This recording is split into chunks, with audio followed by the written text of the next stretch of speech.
Price lord ಕರ್ತನ ನಾಮಕ್ಕೆ ಸ್ತೋತ್ರ ಉಂಟಾಗಲ್ಪಡಲಿ. ಪ್ರೀತಿಯುಳ್ಳ ದೇವಜನರೇ, ಯೇಸು ಕ್ರಿಸ್ತನ ಹೆಸರಿನಲ್ಲಿ ನಾನು ನಿಮ್ಮನ್ನು ವಂದಿಸುತ್ತೇನೆ. ಯಾಜಕಕಾಂಡ 26ನೇ ಅಧ್ಯಾಯ 11ನೇ ವಚನದಲ್ಲಿ ವಾಕ್ಯವು ಈ ರೀತಿಯಾಗಿ ಬರೆಯಲ್ಪಟ್ಟಿದೆ.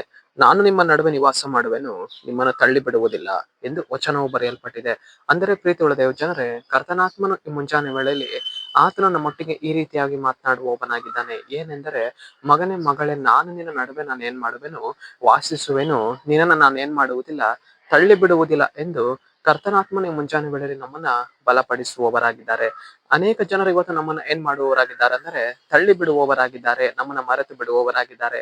ಆದರೆ ಕರ್ತನು ನಮ್ಮನ್ನ ಏನ್ ಮಾಡುವುದಿಲ್ಲ, ತಳ್ಳಿ ಬಿಡುವುದಿಲ್ಲ.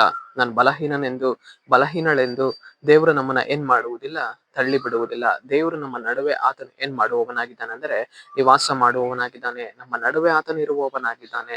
ನಮ್ಮ ಕುಟುಂಬದ ನಡುವೆ ಆತನು ವಾಸಿಸುವವನಾಗಿದ್ದಾನೆ. ನಮ್ಮ ಸಭೆಯ ನಡುವೆ ಆತನು ವಾಸಿಸುವವನಾಗಿದ್ದಾನೆ. ನಮ್ಮ ಹೃದಯದಲ್ಲಿ ಆತನು ವಾಸಿಸುವವನಾಗಿದ್ದಾನೆ. ಆತನು ನಮ್ಮನ್ನ ತಳ್ಳಿ ಬಿಡದೆ, ದೇವರ ಆತ್ಮನು ನಮ್ಮನ್ನ ದೂರ ಮಾಡದೆ, ಆತನು ನಮ್ಮ ಜೀವಿತದಲ್ಲೇ ಇದ್ದುಕೊಂಡು ಆತನು ನಮ್ಮನ್ನ ಅನುದಿನವೂ ಆತನು ನಮ್ಮನ್ನ ಕೈ ಹಿಡಿದು ನಡೆಸುವವನಾಗಿದ್ದಾನೆ. ನಾವು ಇವತ್ತು ಹೋಗುವಂತಹ ಮಾರ್ಗದಲ್ಲಿಯೂ ಬರುವಂತಹ ಮಾರ್ಗದಲ್ಲಿಯೂ ಅನೇಕ ನಮ್ಮ ಜೊತೆ ಸ್ನೇಹಿತರು ಇವತ್ತು ನಮ್ಮನ್ನ ಏನ್ ಮಾಡಿದರು, ತಳ್ಳಿ ಬಿಟ್ಟರು, ನಮ್ಮನ್ನ ಬಿಟ್ಟು ಹೊರಟು ಹೋದರು. ಆದರೆ ನಮ್ಮ ಎಲ್ಲಾ ಮಾರ್ಗಗಳಲ್ಲಿ ನಮ್ಮ ಸಂಗಡಿಗನು ಇವತ್ತು ಯಾರಂದ್ರೆ ಕರ್ತನಾಗಿರುವ ಯೇಸು ಕ್ರಿಸ್ತನು ಒಬ್ಬನೇ. ಪ್ರೀತಿಯುಳ್ಳ ದೇವಜನರೇ, ಆತನು ನಮಗಾಗಿ ಈ ಲೋಕಕ್ಕೆ ಇಳಿದು ಬಂದವನಾಗಿ, ಆತನು ನಮಗಾಗಿ ತನ್ನ ಪ್ರಾಣವನ್ನ ಕೊಟ್ಟು ನಮ್ಮನ್ನ ಆತನ ಏನ್ ಮಾಡುವವನಾಗಿದ್ದಾನೆ, ತಳ್ಳಿ ಬಿಡದೆ ಅನುದಿನವೂ ಆತನು ನಮ್ಮನ್ನ ನಡೆಸುವವನಾಗಿದ್ದಾನೆ.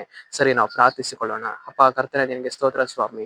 ಈ ಮುಂಚಾನೆ ವೇಳೆಯಲ್ಲಿ ದೇವರೇ, ಈ ವಾಕ್ಯ ಭಾಗ ಸಂದೇಶವನ್ನ ನೋಡುವ ವಚನಗಳನ್ನು ಸಂಧಿಸು ಕರ್ತನೆ. ನಿನ್ನ ಜನರ ಜೀವಿತದಲ್ಲಿ ಕರ್ತನೆ ನಿನ್ನ ಕಾರ್ಯವನ್ನ ಮಾಡಿ, ನಿನ್ನ ಜನರನ್ನ ನೀನು ತಳ್ಳಿ ಬಿಡದೆ ನಿನ್ನ ಜನರ ನಡುವೆ ನೀನು ನಿವಾಸ ಮಾಡುವುದಕ್ಕಾಗಿ ಸ್ತೋತ್ರ ಅಪ್ಪ.